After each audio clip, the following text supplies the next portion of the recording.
পূর্ব বর্ধমান জেলার পূর্বস্থলী 1 ব্লকে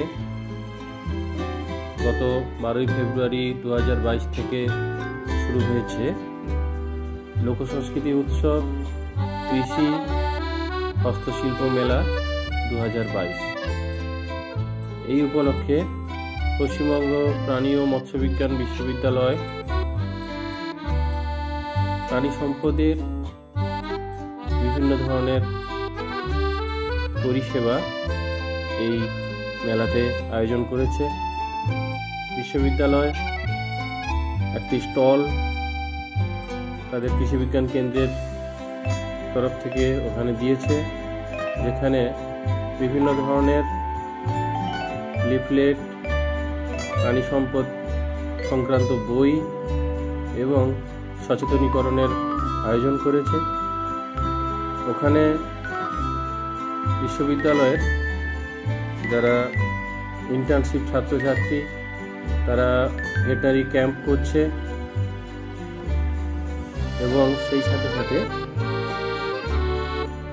খামারিদের জন্য সচেতনীকরণ প্রোগ্রাম বিশ্ববিদ্যালয়ের শিক্ষক বিজ্ঞানীরা প্রতিদিন আয়োজন করছে। বিভিন্ন বিষয় নিয়ে আলোচনা চক্র বিভিন্ন দিনে হচ্ছে। ওখানে বিভিন্ন বিষয় যেমন নারী ক্ষমতায়নে প্রাণী পালনের ভূমিকা, অভিবাসী শ্রমিকদের আত্মস্বনির্ভর করে তোলার জন্য প্রাণী পালনের ভূমিকা,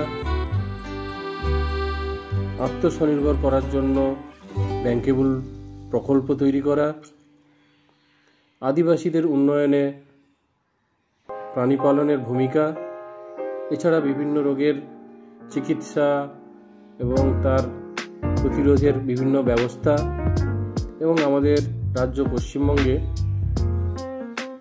এই কৃষিভিত্তিক অর্থনীতিতে প্রাণী পালনের কতটা গুরুত্ব এ বিষয়ে আলোচনা চক্র থাকছে। এই সমগ্র আয়োজন পশ্চিমবঙ্গ প্রাণী ও মৎস্যবিজ্ঞান বিশ্ববিদ্যালয়ের গবেষণা সম্প্রসারণ ও খামার অধিকরণ তার তরফ থেকে হচ্ছে।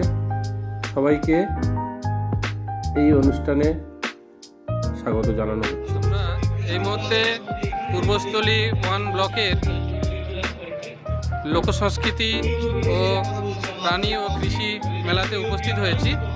আমাদের মধ্যে উপস্থিত রয়েছেন ডক্টর নীলোফার হক। ডক্টর নীলোফার হককে এই মেলা সম্পর্কে কিছু বলার জন্য অনুরোধ জানাচ্ছি। আমি ডক্টর নীলোফার হক, অ্যাসিস্ট্যান্ট ডাইরেক্টর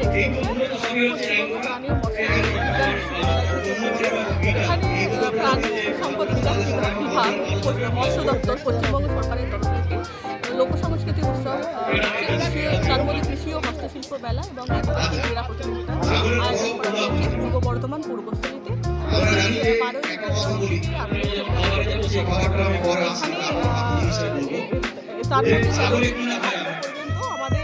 আমাদের মৎস্য দপ্তর থেকে বিভিন্ন স্টলের আয়োজন করা হয়েছে এবং এখানে অ্যাওয়ারনেস প্রোগ্রামে আমাদের বিশ্ববিদ্যালয় থেকে বিভিন্ন বিশিষ্ট সায়েন্টিস্ট আসছেন এবং বিশিষ্ট অধ্যাপকরা আসছেন।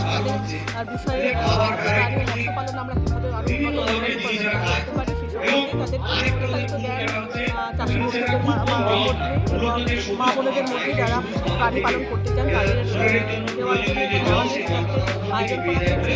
এছাড়া এখানে প্রদর্শনীর আয়োজন করা হয়েছে, পাখি এখানে আনা হয়েছে, সেখানে প্রদর্শনী এছাড়া এখানে আয়োজন করা হয়েছে যেখানে টিকাকরণ করা হবে।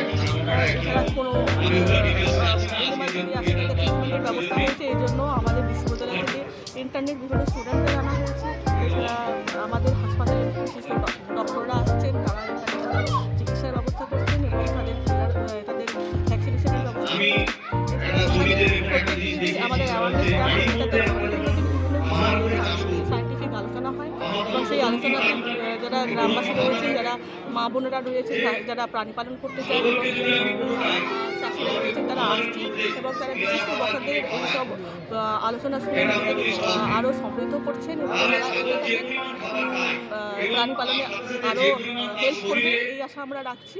এই আলোচনা সভার পাশাপাশি অনুষ্ঠানের শেষে আমাদের 200 আড়াইয়ের চিকও ডিস্ট্রিবিউশন হবে চাষি বন্ধুদের মধ্যে, তার মাধ্যমে এখানকার মায়েরা বোনেরা অনেক উপকৃত হবে। তো এইভাবে আমাদের 7 দিনের প্রোগ্রামে এখানকার লোকেরা উপকৃত হবেন এই আশা রেখে আমার বক্তব্য শেষ করছি। ধন্যবাদ। নমস্কার আপনাকে। তাহলে ঘুরিয়ে ফিরিয়ে যেটুকু আমার খাবার প্রয়োজন হবে বাইরে করানোর পর বা অন্যান্য খাবার জোগাড় করার পর সেটা আমি আমার এই সমুদ্র থেকে পাই। এই বিভিন্ন যে খাদ্য পাওয়া যাবে আমাদের যে সমুদ্র আছে সেটা আমরা এই খাবারটা পেয়ে যাবো। এই সমুদ্র আমরা আলাদা করে ভিডিও আছে